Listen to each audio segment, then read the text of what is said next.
Olá, buenos días a todos. Antes de mais nada, quero dizer que é um privilégio estar neste foro e estou muito feliz de estar aqui.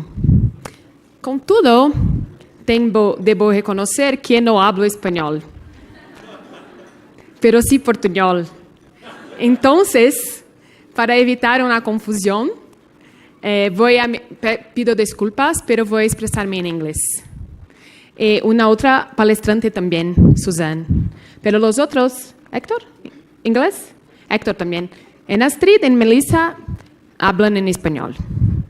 Well, thank you so much for being here today. Thank you for the Event Center for organizing such an important conference. Thank you, panelists.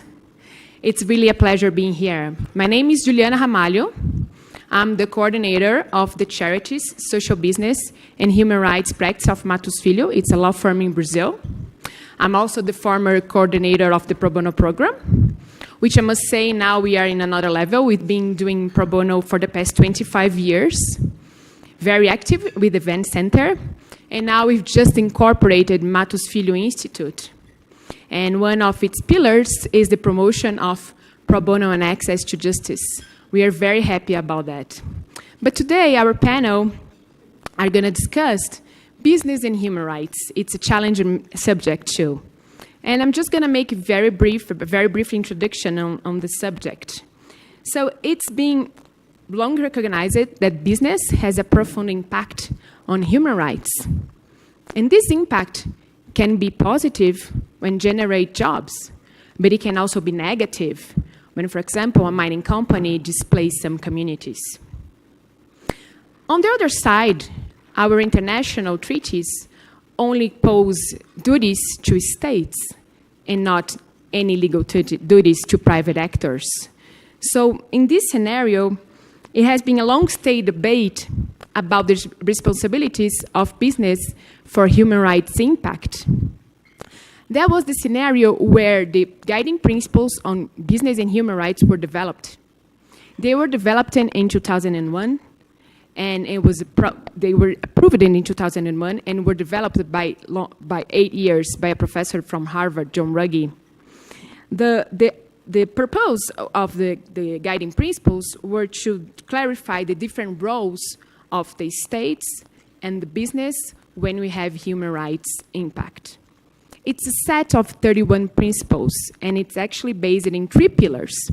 The first pillar is the duty of the states to protect human rights. The second one is the duty of the companies to respect human rights. And the third one is to ensure access to effective remedy to those that are impacted by the company's business. It's actually a blueprint. Business there can really look for steps on how to start to really take care of human rights and to really worry about that.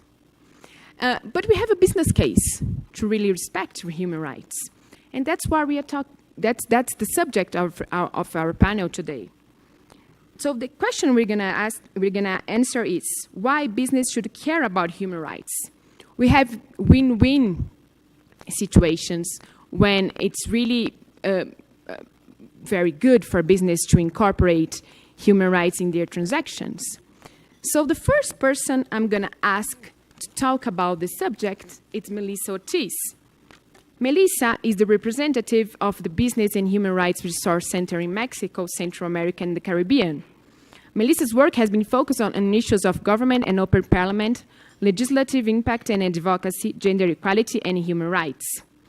Melissa is going to focus on her talk on the difference between CSR and human rights. Thank you, Melissa. Pues muchas gracias por la invitación, muchas gracias por su tiempo y su atención.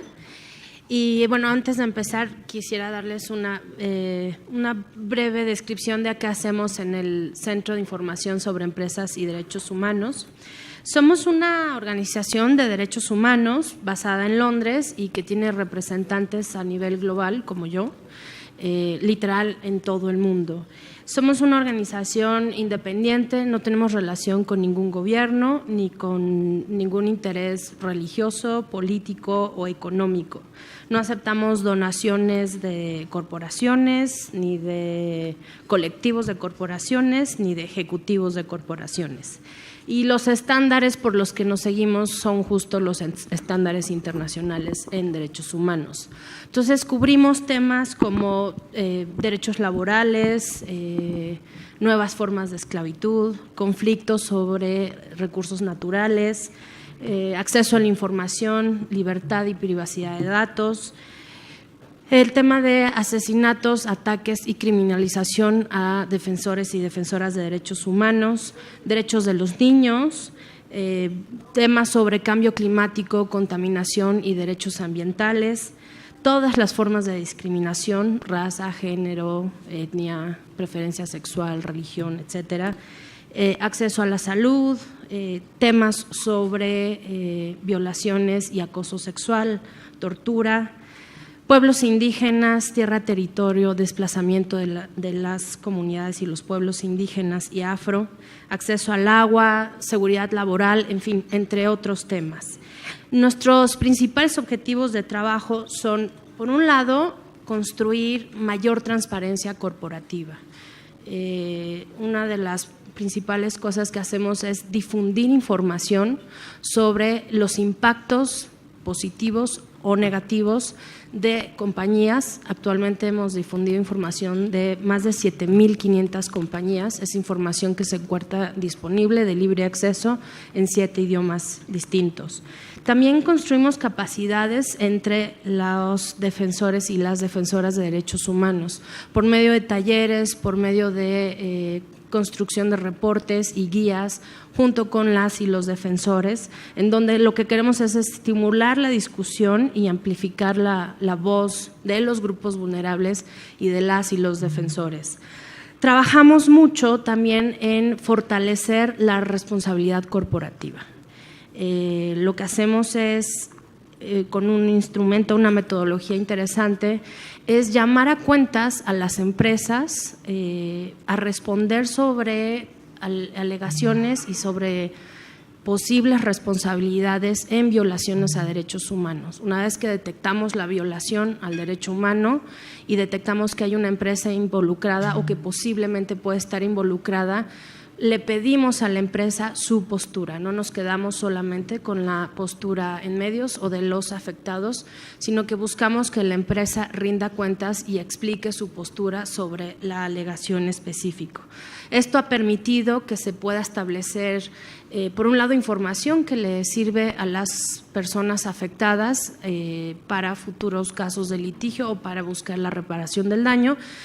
Y también sirve para mejorar prácticas de las empresas. La mayor parte de las empresas nos contestan, tenemos un rate de 75% de respuesta. Y justo quería enfocarme en este diálogo con las colegas y con ustedes en el tema de la responsabilidad corporativa. En los últimos tiempos hemos visto, y además en aumento, esta tendencia de la responsabilidad social corporativa, que no está mal, ¿no? Está bien. El problema es que la responsabilidad social corporativa usualmente se utiliza selectivamente y la empresa voluntariamente decide atender ciertos asuntos sociales, pero es un tema de elección. Por el otro lado, si vemos la perspectiva de atender los derechos humanos, esto requiere que las compañías respeten todos los derechos humanos. Es decir, no tienen oportunidad para elegir qué asuntos les son cómodos de trabajar o qué asuntos les son fáciles de trabajar. Desde una perspectiva de derechos humanos, las empresas tienen que respetar todos los derechos humanos. Si pensáramos en la responsabilidad social desde la perspectiva de derechos humanos, tenemos que pensar entonces que habría que trabajar desde un marco que universalmente está reconocido, que es un marco que está enfocado en las personas Y no necesariamente en las empresas, sino en cada una y cada uno de nosotros como individuos. Y cómo entonces la empresa puede tener un impacto sobre sus actividades económicas y cómo ese impacto puede tener afectaciones sociales y medioambientales. Entonces, ¿por qué no cambiar tanto el vocabulario como la perspectiva?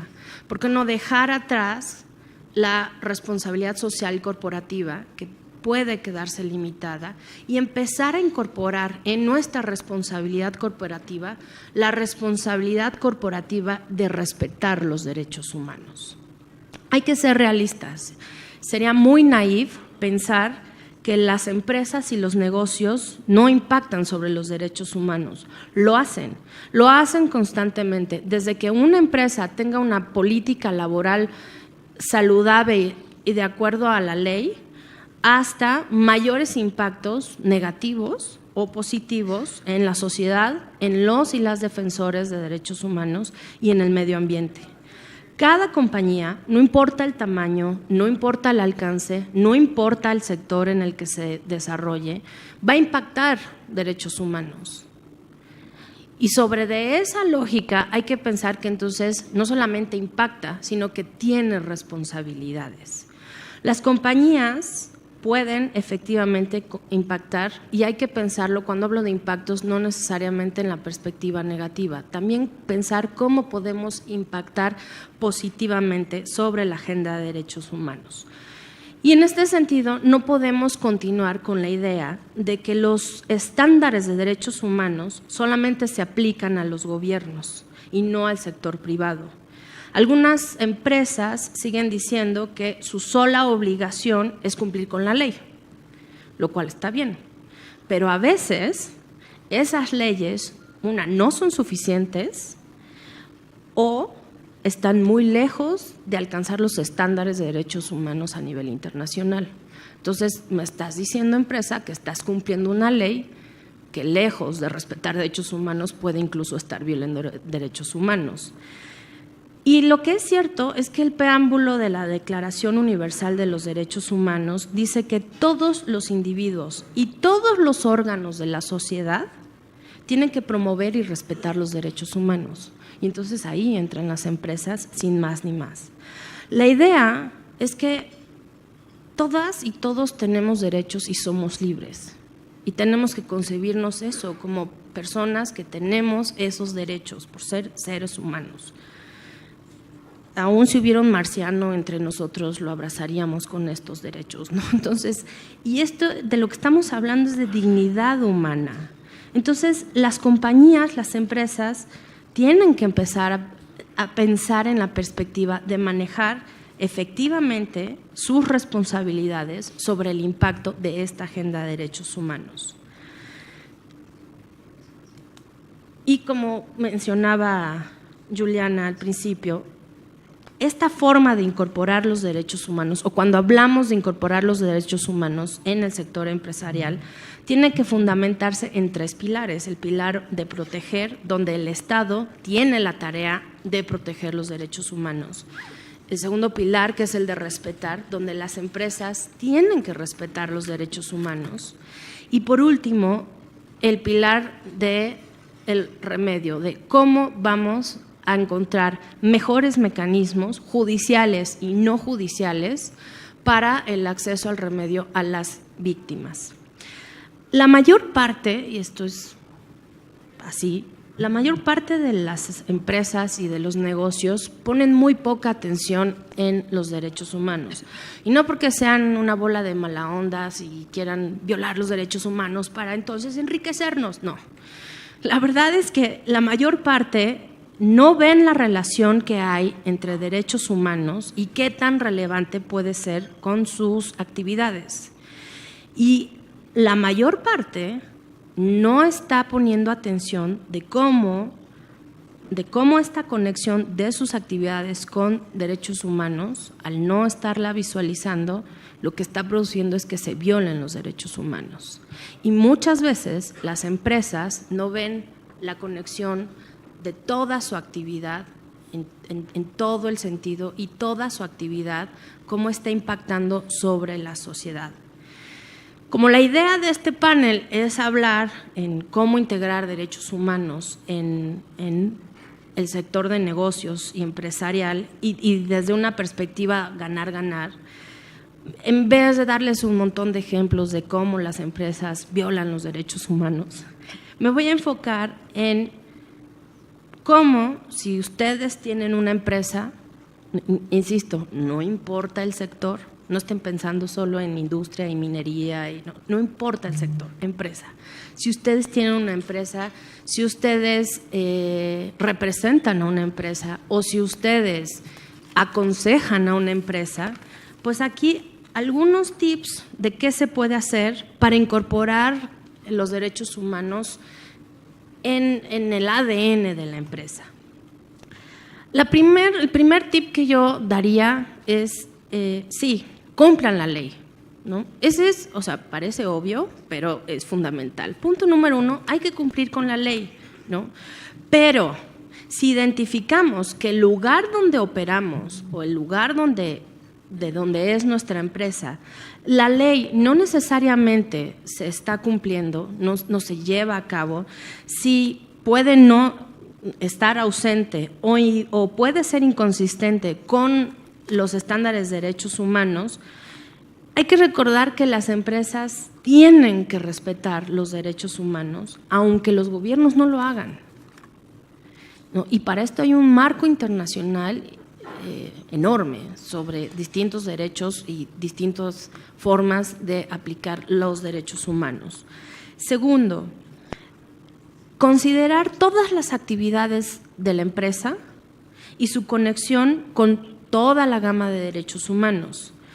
Para ello hay que estar al tanto de todas las declaraciones, convenios, convenciones en todas las materias de derechos humanos y ver si la operación de nuestra empresa atiende o puede afectar cualquiera de estos derechos.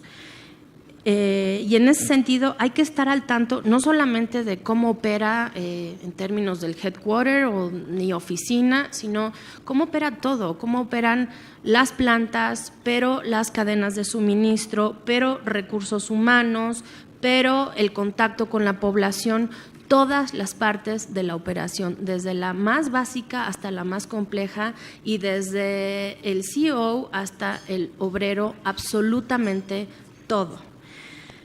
Hay que adoptar políticas de derechos humanos y en este sentido estas políticas tienen que estar por escrito, papelito habla. No es suficiente tener unas guías y fundamentos sobre derechos humanos, pero es el primer paso. Invertir, el cuarto punto que yo creo que es fundamental, es invertir en procesos de debida diligencia. La mayor parte de las violaciones a derechos humanos, o en un gran número, se dan en proyectos donde no invirtieron en un proceso de debida diligencia. Es necesario que las empresas puedan medir previo a ejecutar un proyecto cuál es el impacto o cuáles van a ser los posibles impactos en derechos humanos en el lugar donde vayan a desarrollar el proyecto. Hay que evaluar todo el contexto posteriormente en materia de derechos humanos, identificar a quién podemos afectar, enlistar cuáles son los derechos humanos que podríamos estar afectando, cuáles son los estándares que tendríamos que estar siguiendo y cómo la actividad propuesta y nuestras relaciones con otras empresas u otros negocios en nuestra cadena de valor pudieran también estar teniendo impactos adversos en derechos humanos. Y, por favor, hagan estas evaluaciones enfocadas en la gente, en los impactos que pueda haber en la gente, no en los impactos financieros o económicos que pueda tener la empresa. Quinto punto, actúen. Muchas empresas llegan incluso a hacer esta debida diligencia, identifican que puede haber un impacto y no hacen nada, ¿no? Hay que actuar. Si identificamos que va a haber un impacto negativo sobre algún derecho humano, hay que hacer un ejercicio y un mecanismo de mitigar y hacer el menor daño, ¿no? Este es uno de los principales puntos en donde la filantropía no alcanza. ¿no?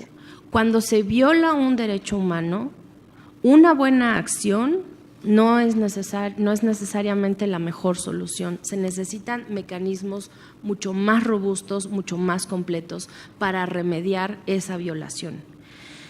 Y por último, justo, tener mecanismos de remediación efectivos, ¿no? El mejor mecanismo es prevenir, ¿no?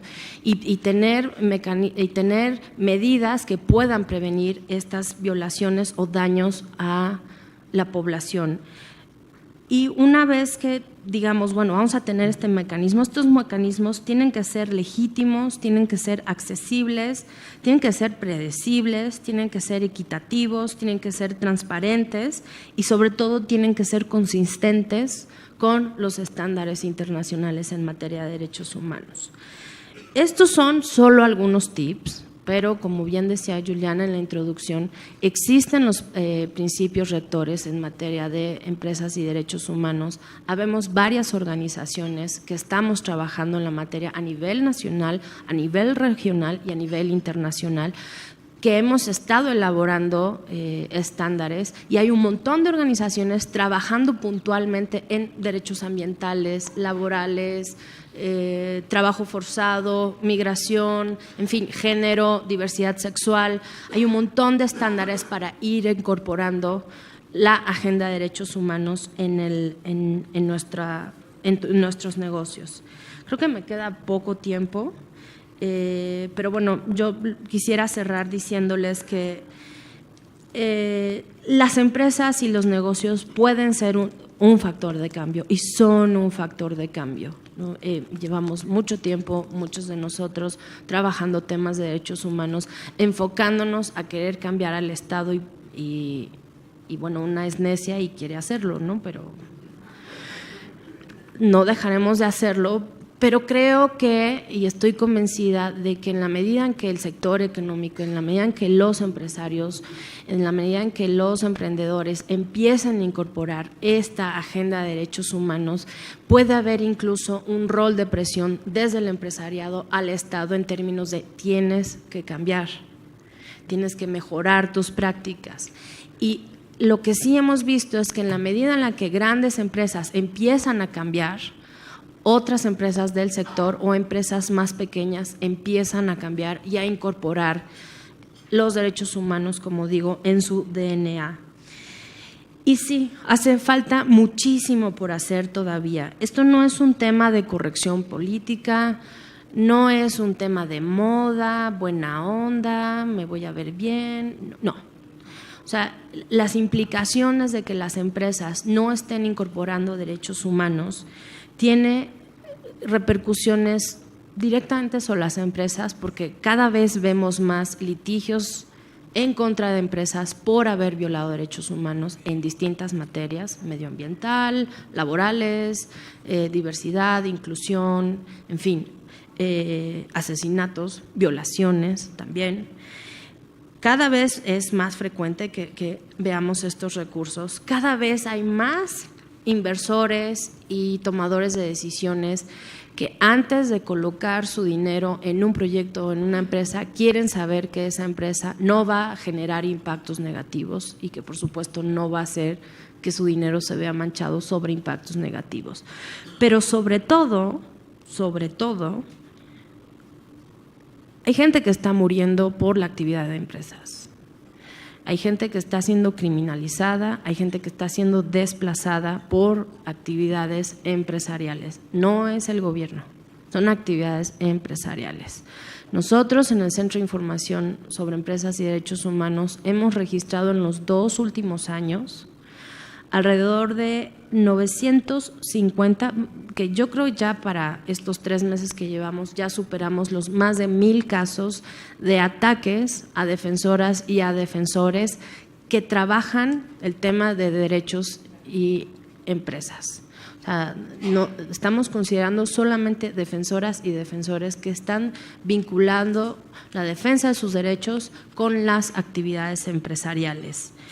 Por un lado, y por el otro lado, el cambio climático está afectándonos ya al grado de generar un montón de muertes y desplazamientos.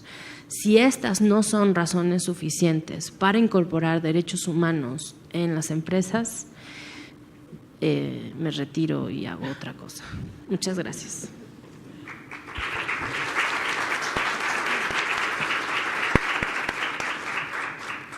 Gracias, Melissa. Gracias for the overview. Gracias for touching the difference between CSR and human rights.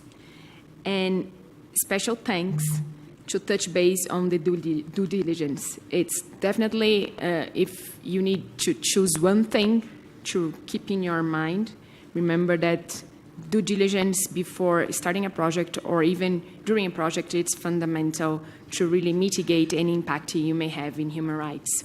Also about the investment, it was very nice that you touched on that, because there are many examples on banks, Norwegian banks, and banks from all over the world that do not invest in projects if they think that there will be human rights impacts. So now we're going to have Suzanne Tomator. She's the co-director of Immigrant Justice Projects at the City Bar Justice Center. She has almost 20 years' experience representing survivors of domestic violence, human trafficking, child abuse, and violent gender-based crimes in immigration and other civil legal matters. Suzanne is going to talk about labor trafficking. Thank you, Suzanne. Good afternoon. Thank you very much. I'd like to thank the organizers of the conference for putting such an interesting and dynamic agenda together, and for all of you for your interest in transnational justice, access to pro bono, and legal assistance. It's very inspiring to be here in Mexico City, and I'd also like to thank the Vance Center in particular, because I have the pleasure of sitting right downstairs from them every day, but I don't always have the opportunity to work with them, so thank you for the invitation. I appreciate it. I work at the City Bar Justice Center, which is part of the New York City Bar Association, and the mission of the Justice Center is to increase access to justice for low-income and disadvantaged New Yorkers by leveraging the volunteer time and expertise of the New York legal community through effective pro bono models. Currently, I co-direct the Immigrant Justice Project, and the main goal of our project is to secure immigration status for survivors of violent crimes, including survivors of domestic violence, child abuse, hate crimes, and survivors of human trafficking. And in addition to our legal work with pro bono attorneys, where we train and mentor them, we pre-screen cases, and then we follow the cases through to completion, being available to answer any questions that the volunteer attorneys have. And we really strive to have a successful experience for both the pro bonos and for the clients involved.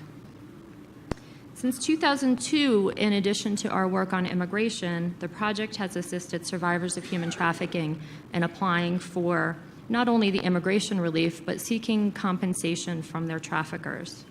We've partnered with many of the large law firms represented in the room today, and others, to bring civil litigation. Our clients include domestic workers, restaurant workers, hotel cleaning staff, and one of our most recent clients was trafficked in the tech industry. Labor trafficking is a form of modern-day slavery in which individuals perform labor or services through the use of force, fraud, or coercion. Labor trafficking includes situations of debt bondage, forced labor, and involuntary child labor. One question I hear over and over when I tell people about our work on human trafficking is, what could I do? Today, we have key partners in the room who could help in both the business communities and the legal community. Today, I'm going to talk a little bit about supply chain, as my colleague Melissa did, corporate social responsibility, as well as worker-driven social responsibility. In addition, what could we do in the business community and legal communities regarding auditing, evaluation, strategic litigation, and civil litigation? A few words about supply chain. In the U.S., the state of California has taken the lead on supply chain laws. The California Transparency and Supply Chain Act became effective in 2012, and empowers California consumers to join the fight against human trafficking by giving them access to information about retailers and manufacturers' efforts to eradicate such labor practices from their supply chains. This law is very aspirational and difficult to enforce, but it sheds light on the fact that some goods are still produced today in conditions of slavery and forced labor. And in fact, when you are doing online shopping in the United States, there's often a disclaimer at the bottom, as required by California law, that there has been awareness and research into the supply chains for many companies. In addition to supply chain for products, let's rethink workers, in particular contract workers. Are they being paid fairly and actually receiving what the contracted company states? Where are they living and how? What are their conditions? Are the workers paying above market rent for employer-provided housing? Or are they able to go rent or live where they please while they are engaged in the contract work? Consider auditing of contractors to supply chain efforts. We also do a lot of work around fraud and foreign labor contracting. And right now, in our client, with some of our current active clients, involve workers who were recruited in the Philippines to work in the hotel industries in the United States.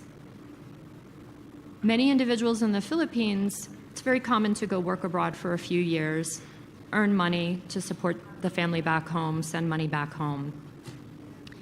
When there's fraud and foreign labor contracting, the recruiters make promises that don't actually match the jobs that are available. So many individuals will pay a recruiting fee, pay to apply for the job, pay for a medical exam, pay for their plane ticket, often by borrowing money against the family home, putting a lien on the property, or borrowing money from people in the neighborhood who loan money, not necessarily a bank, but perhaps someone who, if the debt is not repaid, could harm their family. So the expectation would be to come to the U.S. and work full-time in the hospitality industry. But reality is that the work is very seasonal. The contract agency may force them to live in employer-provided housing and charge 3 or 4 times above the market rate.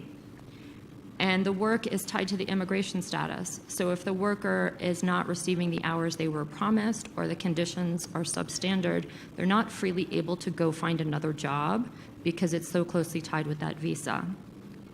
So we've had many clients over the last 4 or 5 years or so who, after 2 weeks of work, where they expected to earn maybe $400, maybe a little bit more, maybe a little bit less, find after all the deductions are taken out by the contract agency, they may be earning $5 to $10 for 2 weeks of work, which is clearly not what they signed up for, and it leaves them unable to pay the debt back in the home country, could leave their families endangered, and of course they're really under a debt situation in the U.S. that they can't get out of. We've worked with law firms to bring civil litigation against some of those labor recruiters, but sadly, often the labor recruiters disappear, and it's difficult to enforce. However, we are able to help them with some immigration relief. My colleague mentioned corporate social responsibility, and I'll just talk about it briefly. It's a form of corporate self-regulation integrated into a business model, and the purpose is to further the social good and should go beyond the law. However, the goals are sometimes unclear, and it's difficult to see how the rights of workers are protected. That brings us to worker-driven social responsibility, a somewhat new model that was developed by an organization that started out organizing farm workers in Florida called the Coalition of Immokalee Workers. They took corporate social responsibility and created campaigns around social justice and access to food that was grown and harvested with a human rights framework.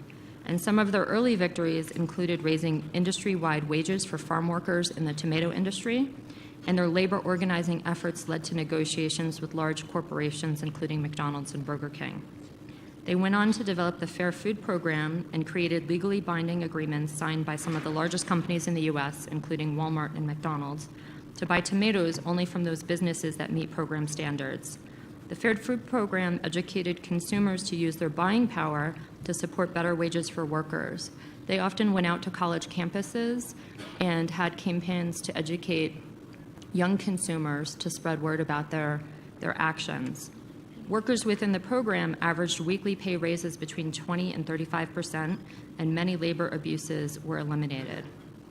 More recently, the Fair Food Program facilitates worker-to-worker education, conducts audits, and investigates complaints. It helps protect worker rights and grants them fair wages in ensuring workers aren't held against their will. So in the U.S., farm workers are not allowed to form labor unions. So the laws are, different in different countries, but the Fair Food Program is distinguished from labor organizing in the traditional sense of unions because of the limitations of the law. The efforts are being duplicated in the dairy industry in the U.S., and also garment workers in Bangladesh have been using similar principles as part of worker-driven social responsibility.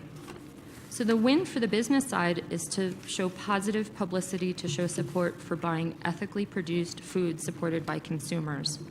Public awareness could be enough to prompt state and private actors to alter their behavior and for businesses to enhance their public perception by the way they treat their workers and the workers in the supply chain.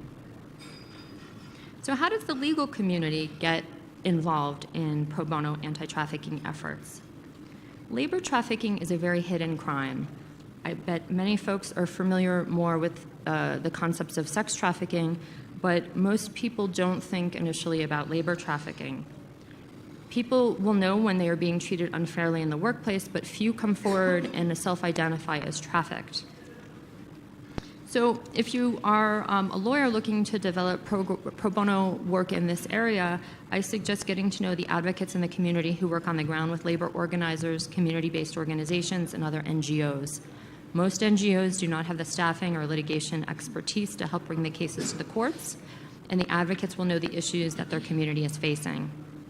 Investment to create a trusted network of partners is key to success, as litigators who build strong and trusted relationships for case referrals, evidence gathering, and information sharing bolster efforts.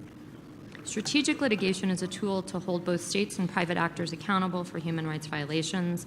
It could help victims obtain compensation, force government action, drive legal reform, punish perpetrators, and compel action by businesses to end or prevent abuses. However, legal cases must be supported through advocacy efforts to make change in the public perception of the issues. It could also help set policy and expose employer abuses. Now, in the U.S., rather than strategic litigation, lawyers think about civil litigation, going after compensation.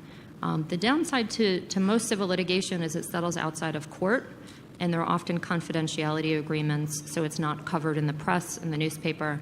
So to set broader policy issues, I think it's important in the U.S. for litigators to think more strategically about big picture strategic litigation, working with the desires of their client, if the client is on board for broader public policy issues rather than just a monetary settlement, that should be considered. And finally, transnational partners are key in these efforts, and mentoring from human rights lawyers on the issues is also very essential in any strategic litigation effort. Thank you.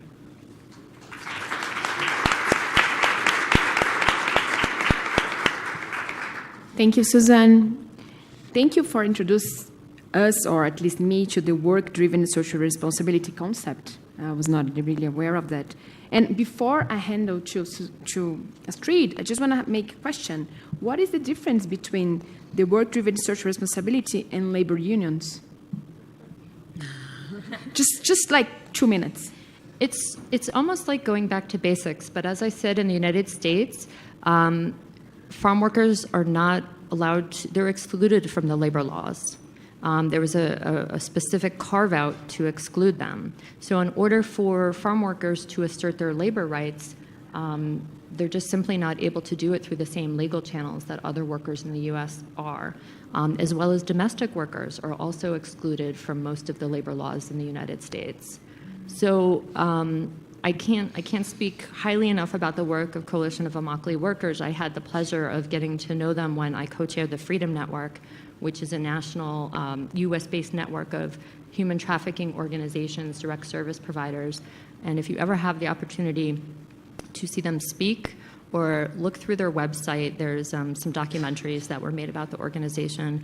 It's just really fantastic work put together by the workers themselves and really has made a difference not only in the lives of individuals, but other workers, like I said, in the dairy industry, particularly in the northeast part of the United States, and even in Bangladesh. Thank you. So now we're going to have Astrid Puentes. Astrid Puentes is one of the co-executive directors of AIDA. Astrid has worked for AIDA since 2003.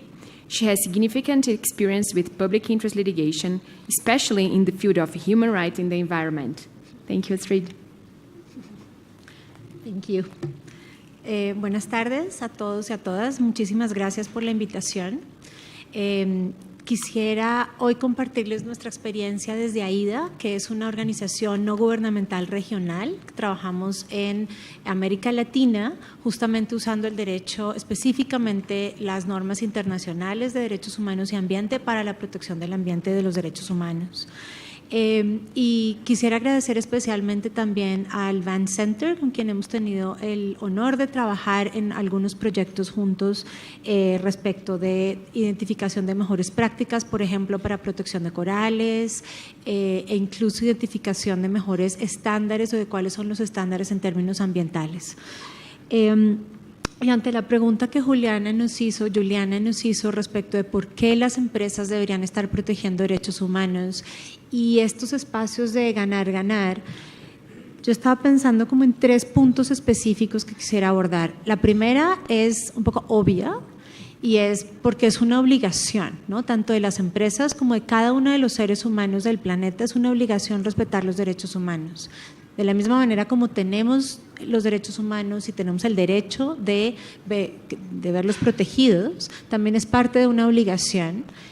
Y aunque a veces en algunos espacios y algunos sectores o empresas digan que están excluidos, en realidad no hay ninguna razón por la cual hacerlo, ¿no?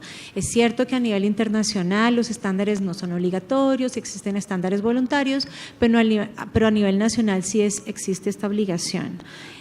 Lo otro es porque en realidad es bueno para los negocios y es bueno para las empresas, y yo creo que la red Pro Bono y todo el trabajo que ustedes están haciendo son una gran muestra de ello. Al final y al contrario, digamos, cuando las empresas no protegen derechos humanos, ¿no? Más temprano que tarde ven las consecuencias y las sienten, ¿no? Y el tercer punto era, y yo incluso comentándolo con nuestros hijos, con mis hijos, con mi pareja y yo esta mañana decíamos como, oigan, ¿por qué no? Y ellos decían, yo les preguntaba por qué las empresas deberían proteger los derechos humanos y me voltearon a mirar y me decían, pero ¿por qué no? ¿Cuál es una razón para que no la respeten? Y creo que es la más obvia, ¿no? Que un niño de 6 años y otra de 4 podrían compartir. Y me parece como muy importante pensar en ese tipo de cosas, porque ¿qué es lo que ha pasado a veces en el planeta y en nuestra región para que algunas empresas o sectores se desconecten de este tema, ¿no? En AIDA trabajamos en temas ambientales y aquí les quería invitar a pensar por un instante, imagínense su sitio preferido de las vacaciones, para ir a vacaciones, ¿no? O imaginemos, aunque no tenemos la foto, pero no nos hace falta, Isla de Pascua. O sea, ¿qué pasaría en el planeta si estos sitios y si sus sitios preferidos de vacaciones, que podría asegurar que no son estos edificios donde trabajamos casi todas las horas del día, desaparecen o están siendo afectados? De esto es lo que estamos hablando cuando hablamos de derechos humanos y empresas, ¿no? Estamos hablando de nuestro planeta, estamos hablando de nuestro futuro, estamos hablando de nuestros sitios preferidos y qué está pasando tanto hoy como en el futuro, ¿no? En temas ambientales, seguramente muchas y muchos de ustedes vieron que hace unas semanas la Corte Interamericana de Derechos Humanos publicó una decisión, una opinión consultiva, en donde dice que reconoce el derecho al medio ambiente sano, pero además reconoce que es fundamental para la existencia humana. y al final es un reconocimiento que ya décadas atrás todas las constituciones de América Latina lo han hecho, incorporar el derecho al medio ambiente sano en las constituciones, y que pues es novedoso que la Corte Interamericana, con quienes muchos de ustedes trabajan, haya hecho este reconocimiento puntual. Y de esto es lo que también se trata, como esta incorporación. Nosotras lo vemos día a día en nuestro trabajo en relación con un poco la consecuencia de la compartimentalización del planeta, ¿no? Entonces somos abogados y o hacemos pro bono o trabajamos en tal sector o en tal otro, pero al final el planeta es uno solo, los ríos son uno solo, y el cambio climático, por ejemplo, nos está dando ver que los impactos que tenemos como ciudadanos y como empresas están teniendo una consecuencia que hay que atender. Y ahí es que me parece importante que estemos pensando, ¿no? ¿Por qué proteger derechos humanos? Al final, y específicamente me quisiera enfocar en el tema ambiental, porque si no lo estamos haciendo, que es un poco las consecuencias que estamos viendo, incluso está afectando los negocios, ¿no? Específicamente en cambio climático, no solamente es una de las mayores amenazas que la humanidad está enfrentando, sino que además ya en este punto también es una amenaza a la seguridad nacional y a la seguridad, a la paz mundial, ¿no? Entonces ya estamos viendo incremento de desastres que generan además desplazamientos, que generan obviamente consecuencias en nuestros países, en donde, como lo decían en el panel inicial, a veces decimos, no me toca, no tiene que ver conmigo, etcétera, pero sí nos está tocando ya, ¿no? En todas nuestras ciudades y en todas las zonas rurales ya estamos viendo un cambio en regímenes de lluvias, ya estamos viendo también un cambio en términos de temperatura, en donde parte de la responsabilidad que existe es también de las empresas para hacerlo. Y uno de los sectores que nosotras hemos trabajado mucho es el sector de la energía, ¿no? Digamos, a nivel mundial, por décadas, las represas han sido una de las soluciones mejores para la energía, las grandes represas, y se construyeron muchas a través de mucho tiempo. En este momento, los países desarrollados en el norte, no hay ninguno que construya una represa para energía, ya no se usa, es obsoleto, no tiene ningún sentido. Y sin embargo seguimos viendo que en América Latina estamos ahí, ¿no? Como viendo estas a veces elefantes blancos que se siguen construyendo sin ningún sentido, en donde una perspectiva de derechos humanos real podría ayudar mucho, incluso a ahorrarnos dolores de cabeza, conflictos sociales, multas y efectivamente pérdidas en los negocios. Nosotras, uno de los casos en que trabajamos, por ejemplo, es en Brasil, la represa de Belo Monte, que hoy en día, como varios medios incluso lo comentaron, pues no hay casi que ningún funcionario que pública o privadamente defienda el proyecto, porque no tenía ningún sentido, y donde desafortunadamente, que ya hay todas las investigaciones que existen, pues hubo millones de dólares en pagos para hacer un proyecto que en realidad no existe, ¿no? Más bien, que no tenía sí existe y ya inundó el río Xingu, pero que no tenía los beneficios que se supone que se deberían tener, que son energía para los pobres, energía más barata, y más bien lo que se hizo fue destruir un ecosistema, desplazar miles de personas para ahora tener una energía que va a ser carísimo transportar a los sitios en donde realmente se necesita. Entonces son ejemplos en donde es esencial que como abogados y abogadas, como empresas, podamos entender y hacer, incluso incorporar los aprendizajes del siglo XXI y los aprendizajes de la ciencia y de la tecnología más rápido que lo que a veces el derecho se mueve. O sea, creo que una de las experiencias fuertes que tenemos como abogados y abogadas es que las decisiones van muy despacio, las normas cambian muy despacio a lo que la realidad existe. Y ahí creo que es un reto muy interesante que el sector privado, que obviamente va a un ritmo diferente, que muchas veces las políticas tienen un rol esencial, ¿no?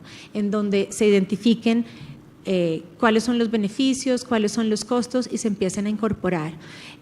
Nosotros, por ejemplo, hablando de nuevo del término de energía y de cambio climático, hemos visto que cuando tiene que ver con este tipo de proyectos como grandes represas, hay estándares internacionales que serían muy útiles si se aplican, y que a pesar de ello a nivel interno muchas de nuestras legislaciones van para atrás, ¿no? Entonces se cortan tiempos de evaluaciones de impacto ambiental, se corta la posibilidad de que haya participación pública, se corta la posibilidad de que haya más tiempo para que las autoridades evalúen porque es ineficiente el proceso, que por un lado claro que uno ve que es ineficiente, pero el problema y el riesgo de cortar estos tiempos, ¿no? Como decir que necesitamos hacerlo más rápido, es que lo estamos haciendo mal. Y proyectos como Velomonte, que costaron al menos 2 presidentes de la autoridad o 2 directores de la autoridad ambiental que no querían aprobar el proyecto, que renunciaran y aún así se aprueban, en proyectos en donde el día de hoy los que están pagando las consecuencias al final también son los estados, ¿no? Porque terminan asumiendo la carga de las personas desplazadas, de los ecosistemas destruidos, de las emisiones de cambio climático que este tipo de proyectos tienen, porque no se planean bien, ¿no? Y en este sentido, sí, tal vez desde una mirada como muy pragmática, y como lo mencionaba Ciro, creo en el panel anterior, el tema de derechos humanos ya no es, y desde hace unas décadas ya no es solamente las dictaduras, las desapariciones, que obviamente es un tema esencial de justicia y reparación y verdad en nuestros países, pero también tiene que ver con otros temas, ¿no? Y como mencionaba en la parte ambiental, en términos de energía, tiene que ver con que se tomen unas buenas decisiones que nos benefician a todos, y tienen que ver, por ejemplo, con en este caso como las grandes represas, con la posibilidad de que o los clientes, las empresas, las industrias puedan incluso considerar las mejores perspectivas y las mejores inversiones para tomar otro tipo de decisiones. Hoy, por ejemplo, en Brasil ya se están dando, digamos, con todas estas lecciones aprendidas, ya se están dando algunos pasos fuertes para determinar que efectivamente muchos de estos grandes proyectos no deberían construirse porque hay otros proyectos que son más rápidos, que son más baratos y que efectivamente pueden tener como un mejor impacto y que tienen en realidad un mejor sentido. Y ahí tenemos una posibilidad gigante, incluso en términos de negocio, en general América Latina, ¿no? Y más bien, si no tomamos en cuenta el ambiente y los impactos de cambio climático y esta perspectiva más global, lo que estamos haciendo es incluso perdiendo espacios de competitividad, ¿no? México, Brasil, Colombia, Perú, todos nuestros países tienen un espacio amplísimo de competitividad en donde nuestros recursos naturales son una de nuestras mayores riquezas, y si no estamos considerando el ambiente y el cambio climático, como se dice popularmente, estamos realmente matando la gallina de los huevos de oro. Y esto es un tema esencial que es muy interesante y que podamos seguir avanzando. Y quería justo mencionar también en esta perspectiva como de cómo hacemos para mejorar estándares, etcétera, una experiencia que hemos tenido bastante interesante, que para nosotras además ha sido una experiencia de aprendizaje mutuo, porque con el Van Center, dentro de esta idea de mejorar los estándares y cómo hacemos para que se incorpore el medio ambiente y el cambio climático en la práctica y en los negocios, empezamos a hacer una identificación con un proyecto pro bono, cuáles eran los mejores estándares para estudios de impacto ambiental, lo planteamos así. Y se identificaron algunas oficinas de abogados que nos mandaron una información muy útil, que dentro de ahí no hubiéramos podido hacerlo obviamente en la manera tan rápida como se hizo. Y ahí un tema que nos hizo falta y que con el Van Center estamos trabajando es que ninguna oficina de abogados incluyó los estándares internacionales de derechos humanos, ¿no? Ninguna. Entonces, este es un tema que decimos como qué importante también, porque todos estamos aprendiendo, ¿no? Y cuando estábamos hablando, y yo oyendo a los paneles anteriores, ¿no? Y entonces de ir a las comunidades vulnerables, pero este proceso de los pro bono son procesos también de aprendizaje mutuo, en donde las organizaciones o las personas con quienes trabajan aprenden, y los abogados y abogadas de las oficinas de abogados también tienen un proceso de aprendizaje gigante en todas las diferentes áreas que haya. Entonces empezamos a identificar y a incorporar todos estos principios de los estudios de impacto ambiental, etcétera. Y ahora hace un mes, a la fecha, la Corte Interamericana, cuando publica su decisión de la opinión consultiva, justamente incorpora todo lo que nosotras estábamos diciendo que hacía falta, que tanto Naciones Unidas como el sistema interamericano ya está diciendo que existe, ¿no? Y esto, claro, a veces las empresas pueden decir esto no me aplica porque son los estados, sin embargo sí aplica porque en América Latina México, Colombia, Chile, Argentina, muchos de nuestros países incorporan dentro de la legislación nacional estándares de derechos humanos. Entonces, no es solamente en el momento en que haya un litigio internacional, sino que también es algo que se supone que debería estarse incorporando.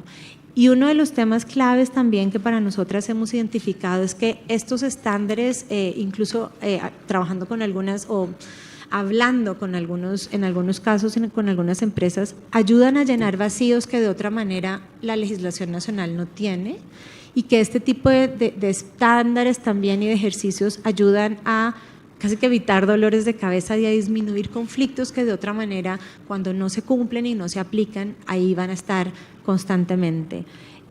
Así que yo quisiera cerrar simplemente como recordando que pues el ambiente y los derechos humanos son de todos, todos somos personas y nos conviene, es esencial. ¿Y por qué respetarlos? Es una obligación, es un buen negocio, pero además como que no hay una razón para la cual, o a mí me encantaría oír razones por las cuales no, pero al final estamos viendo reiteradamente que en el siglo XXI y en la modernidad y en la coherencia es súper importante tenerlos en cuenta. Gracias. Thank you, Astrid. We as lawyers need to incorporate a comprehensive approach in order to be able to address human rights beyond traditional corporate law matters. You're completely right when you said that. Now I want to invite Hector Garza. Hector has been a partner at Rich Miller since 2015. He is the head of the Environmental and Social Impact Practice Group at the firm. He's a pioneer in social impact assessment, and he will talk about social impact assessment, which is a tool that may be used to respect human rights. Thank you very much. Thanks for the presentation. Thanks, well, I want to say thank you to the moderator and to the whole forum. Let me start off by letting you know that the idea of this presentation is to walk you through recent developments in Mexican law that aim at protecting human rights and making companies aware of their existence and creating methodologies to identify and predict positive and negative impacts and to implement measures to enhance the positive and to mitigate the negative. Now, here the question is, how do I make the human rights visible? How do I understand who my counterparty is? How does my counterparty, what is their cosmogony? How they understand the world? What is a worldview? In order to understand the complexity of these questions, and I agree with Melissa, the answer is due diligence. That is what we need. Now, how do we do that? And to relate that complexity, I want to start with this quick question for you guys. How many languages do you know worldwide? I can guarantee that, you're thinking about a bunch of languages out there. Now let me make it simple. How many languages are spoken in Mexico? There you go. Yeah.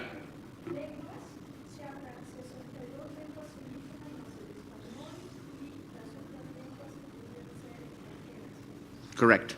65. Correct. And we're talking about approximately, and this is obviously a ballpark figure, it's over 10 million people. That's almost 10% of the Mexican population. Okay? These are what we say in Mexico as pueblos. That is, groups of communities that act as a federation and that share values, share sistema normativo interno, which is like internal methods to resolve conflicts. They share authorities. They share a worldview. So where does this come from? Everyone talks out there like this is about the energy reform, and no, it's not. In Mexico, as you know, we're part of the American Convention, and consequently, we're subject to the rulings of the Inter-American Human Rights Court. Some years ago, the Rosendo Radilla case was published, and under the Rosendo Radilla case, in a nutshell, what happened is that, Mexico was forced to amend our constitution and our amparo law so as to create this concept that we understand as the constitutional block. And that means, in a nutshell, that the Mexican Constitution should be interpreted and understood as a whole set of documents. It's a constitution plus every single human rights treaty that Mexico has ratified for the last decades.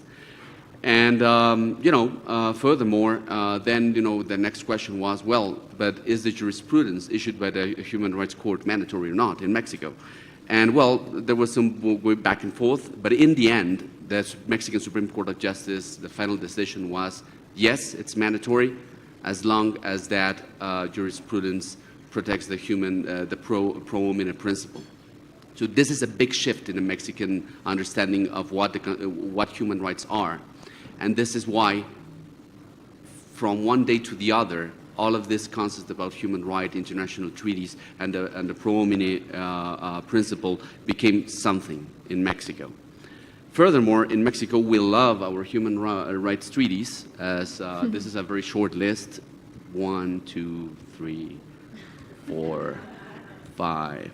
We love them. Yeah. And the thing is that, yeah, we used to love them because we didn't implement them. So we just went to UN, we got the big applause, big round of pictures, and then we did nothing. And Rosendo Rodillo case made that visible. What it says, in a nutshell, it's very complex, but the idea is, hey, Mexico, we caught you. You have to implement. And then all hell broke loose. Because one of those treaties is, and this is, I'm talking about right now what's visible right now in Mexico, the energy reform, that obviously affects the rights of indigenous peoples. And one of those treaties is ILO Convention 169, which is, in a nutshell, it's a very complex treaty, but it says that if I, government, I'm gonna do any kind of administrative measure or legislative measure that could affect an indigenous community, then I have to carry out prior consultation. And Article 15 says that that community has a right to participate in the benefits derived from such activities. This human rights treaties, the Inter-American Human Rights Court in the resolutions create this concept of social impact assessment. Article 7 of the ILO Convention 169 clearly says that a government shall ensure that whenever appropriate, studies are carried out to assess the social, spiritual, cultural, and environmental impact of them as planned development activities. The results of these studies shall be considered as fundamental criteria for the implementation of these activities. So again, ILO Convention 169 under the constitutional block is the Mexican Constitution. And ILO Convention 169 calls for prior consultation and it calls for social impact assessment. So it's not the energy reform, it's a constitution. Saramaca versus Suriname, which is a very relevant, very important resolution issued by the Inter-American Human Rights Court, says that the state must ensure that no concession will be issued within Saramaca territory unless and until independent and technically capable entities with the state supervision performs a prior environmental and social impact assessment. So it's not the state, it's a third party that needs to carry out the assessment under the supervision of the state. This is social impact assessment. The first two laws in Mexico that actually spell out these obligations are the hydrocarbon law and the electric industry law. This derives from the recent energy reform. I'm only going to focus on the electric industry law, but in a nutshell, hydrocarbon laws is more or less the same. Article 120 says that if I want a permit to generate electricity or do any kind of the activities that are authorized under the electric industry law, transmission, whatever, you need to carry out and file before the Ministry of Energy a social impact assessment, which must contain the identification, characterization, prediction, and assessment of social impact that may derive from its activities. Furthermore, Article 119 says that in order to consider the interests and rights of the communities and indigenous peoples in which projects of the electric industry are developed, the ministry must carry out the required consultation procedures. So this is the Mexican government trying to verbalize what ILO Convention 169 and the Salamanca versus Suriname case says. But this is bigger. This is not only in the energy sector. This derives from the Mexican Constitution, and consequently, this drips along every single activity that is carried out by the Mexican government and sectors. Tourism, infrastructure, you name it. So this creates key concerns. Who is indigenous? Maybe, there are other jurisdictions where this is a simple question. In Mexico, it's not that simple. In Mexico, the problem is that Article 2 of our Constitution says that consciousness of indigenous identity will be the fundamental criteria to determine to whom apply the provisions of indigenous people. So, in a nutshell, if I say today, I can validly today say, I am Maya, I am Tutunacu, I am Cora, Pai Pai, Triqui, and that works legally. That's scary stuff. There's a little bit of a balance there, and that is that also ILO Convention 169 clearly says that this is a collective right, not individual. And that is also logical. If I'm trying to do an energy project, and let's assume that you guys are the indigenous tribe, if I have to consult with each and every single one of you, then no project or not even no law could be passed in Mexico. What is territory? This is also very important. Scary stuff. In applying the provisions of this convention, the government shall respect the special importance of the cultures and spiritual values of the peoples concerned with the relationship with the lands and territories, or both as applicable, which then they occupy or otherwise use, and in particular the collective aspects of their relationship. The use of term lands in Articles 15 and 16 shall include the concept of territories, which covers the total environment of the areas which the peoples concerned occupy or otherwise use. So territory is, as in the Lion King, whatever your eye sees, this is a very big definition. Consult versus consent. This is also important. In Spanish, consultar and consentir, two different things. Consult does not create a veto right. Consent does. And here there's a very big discrepancy. ILO Convention talks about consulting, while the American Declaration of the Rights of Indigenous Peoples, recently enacted and ratified in Mexico, does not talk about consultation. It talks about consent.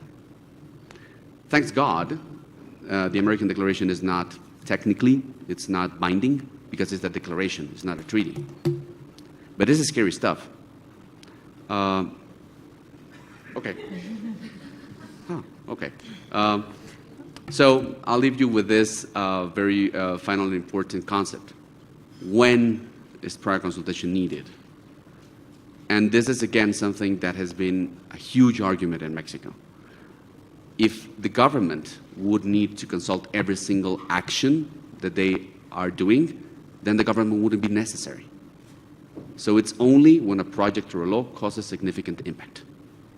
And there's this list was created by Mr. James Anaya, and it has been recently taken by the Mexican Supreme Court of Justice. So if the project or law causes this, then prior consultation is required. And then I'll leave you with that. Okay, thank you very much. Thank you. I'm sorry, Hector.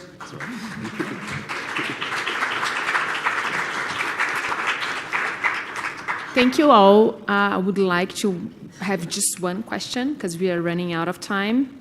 If there's a question there.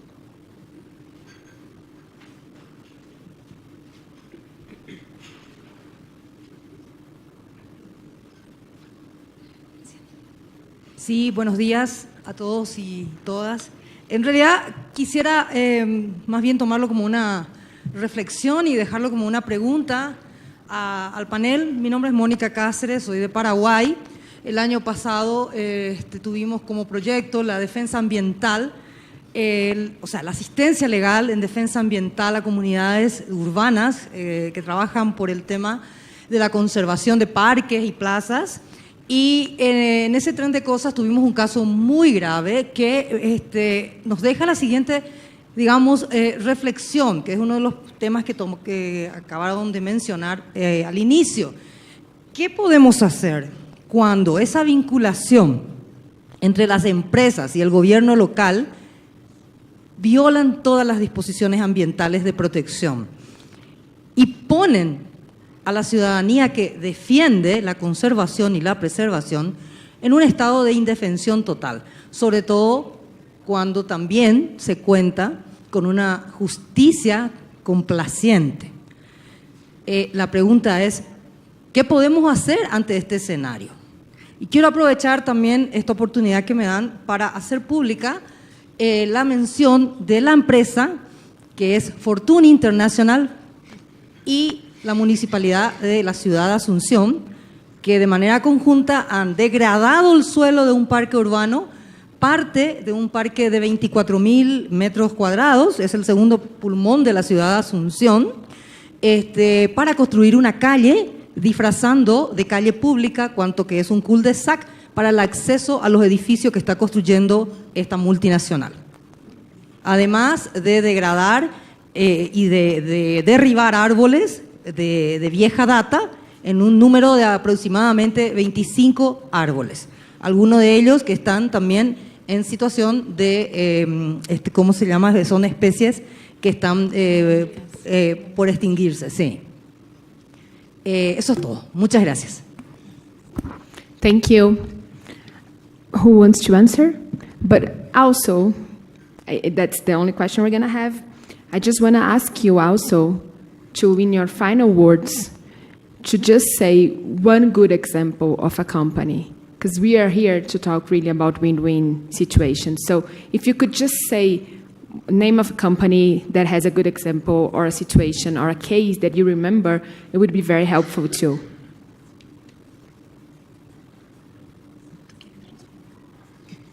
You want to answer, Astrid? I'd like to. Voy a responder al comentario de Mónica y del tuyo quisiera pensar un poquito más.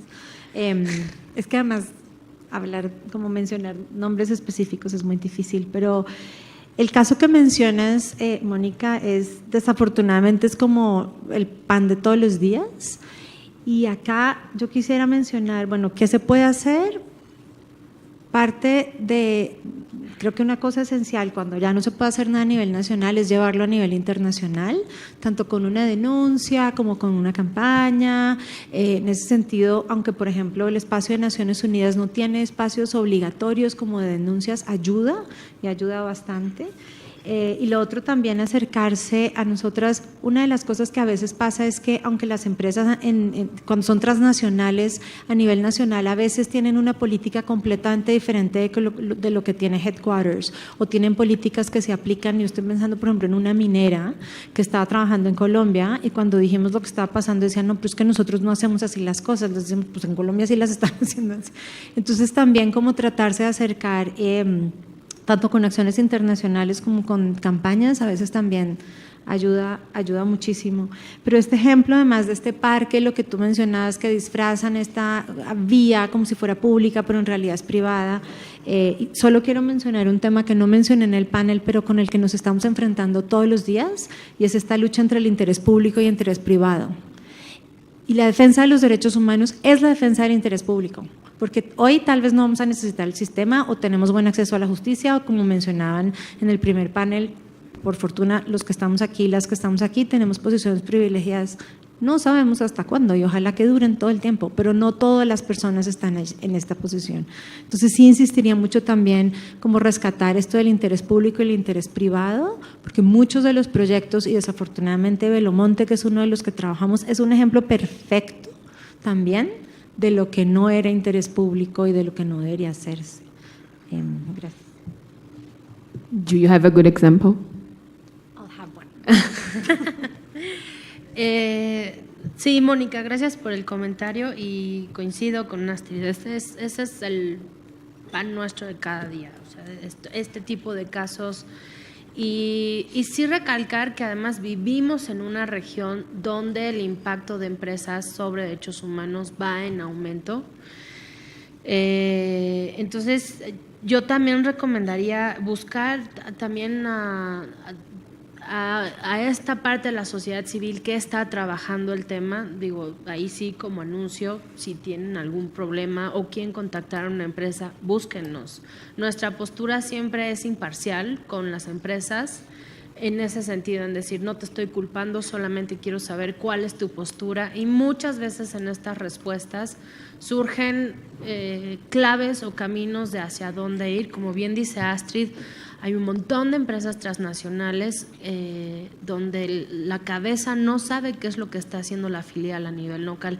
Nosotros no buscamos a las empresas a nivel local, siempre vamos hacia el headquarter, siempre vamos a la cabeza. Entonces, eso va generando cambios también. Y en términos de ejemplos buenos, no voy a decir marcas ni empresas particular porque luego es difícil, pero bueno, particularmente en México creo que ha habido interesantes avances en la industria de la aviación, particularmente sobre el tema de tráfico de personas.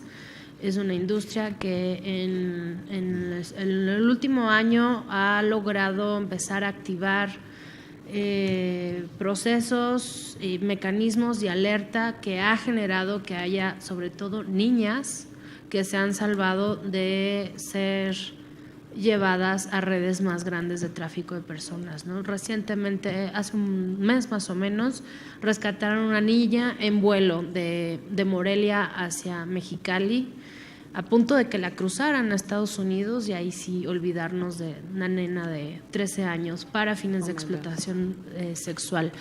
Y en realidad, desde luego hubo un involucramiento de las autoridades, pero quien hizo el trabajo fue la línea aérea, ¿no? Y quien tuvo y quien entrenó al personal y quien tiene todo un procedimiento y un protocolo para poder atender estas situaciones es la línea aérea. Entonces, creo que ese es un ejemplo. Y otros ejemplos, igual lo mencioné de pasada tú también, es cada vez hay más bancos, no solamente públicos, sino bancos privados con capitales muy interesantes que antes de invertir, sobre todo en proyectos de energía y por lo que ha sucedido en la región, parte de mi trabajo es cubrir no solo México, sino Centroamérica, y tenemos el emblemático caso de Berta Cáceres en Honduras, que acaba de cumplir 2 años de que fuera asesinada. Cada vez los bancos están más interesados en tener un contacto directo con la sociedad civil, con defensoras y defensoras, para conocer cómo es que se llevan a cabo las operaciones, sobre todo en la industria eléctrica, en la industria minera, y tomar una decisión si seguir o no apoyando y si seguir o no invirtiendo en empresas que pueden venir de países muy en pro de derechos humanos, pero que a la hora de operar en Centroamérica no necesariamente están siguiendo estas líneas. Entonces, creo que ese es un buen proceso de debida diligencia de los bancos en términos de qué tipo de proyectos apoyar y bajo qué condiciones hacerlo. Gracias, gracias. Does someone else has a good example? Just to give a final word, you want to talk, Hector? Yeah. Sure. At least in Mexico, whenever a bank or multilateral wants to fund a specific project, equitable principles trigger. And, proper due diligence is a pre-requirement for any bank to fund any project. Maybe it's not visible out there, but, for a bank to actually take the decision to actually fund a project, a very thorough human rights and environmental compliance report has to be done. A good example of at least one of our clients, BlackRock, they did an amazing job in a wind farm at Zacatecas. They actually carried out the first prior consultation in the history of Mexico with the Huichol community, because this wind farm was in the vicinities of a sacred route. And the design of the shared benefits was very interesting because an intercultural dialogue was set. And the community identified a very specific piece of land, actually a very tiny hill that was sacred to them and was being under risk of being developed by a local real estate developer. So the shared benefit consisted in actually the company purchasing this piece of land for the community and donating back the land into the community so they have proper title for a site that has been with the community for eons and that was in the risk of disappearing. And I think that was a very, very interesting case. Gracias, Héctor. Solo por el ejemplo, la verdad ahora que me preguntaste se me ocurrieron una cantidad de ideas. Creo que, por ejemplo, BlackRock, uno de los retos que tienen es que cuando son empresas tan grandes uno puede pensar en un buen ejemplo de un caso y de pronto otros que no les fue tan bien. Pero sí quiero resaltar que hay sectores y hay algunas empresas que cuando quieren hacer las cosas bien, las están empezando a hacer, ¿no? Sí. El tema, por ejemplo, no sé, en algunas situaciones incluso cuando hay ideas de fracking se echan para atrás porque se dan cuenta que es más costoso. Hay países que lo han prohibido, algunas represas que también se han echado para atrás, la industria de los cosméticos, ¿no? O sea, creo que dar un solo ejemplo sería bastante injusto con el sector empresarial, porque también bancos, fondos de pensiones, Sí, ¿no? Entonces sí creo que por fortuna los ejemplos buenos ahí van y creo que también es súper importante sacar las lecciones aprendidas para que se puedan multiplicar más. Gracias. Gracias. Solo un último comercial y 10 aviso. seconds. Sí, para la mayor parte de ustedes que son abogadas y abogados, en la página del Centro de Información que es www.business-mediohumanrights.org hay toda una base de datos de litigios estratégicos en materia de derechos humanos y empresas, con un directorio además a nivel internacional de qué abogadas y abogados están litigando qué y qué derechos humanos, por si les interesa acceder a él. Thank you all. It was very important to hear all of you and the different experiences. And thank you to the Event Center, and thank you all for staying a little longer. I bet everybody are hungry now. We're going to have the lunch from 1 to 2:30. De 1 a 12:30. ¿Correcto? ¿Mi portuñol? Ok. Gracias. Thank you. Let me give you an advice.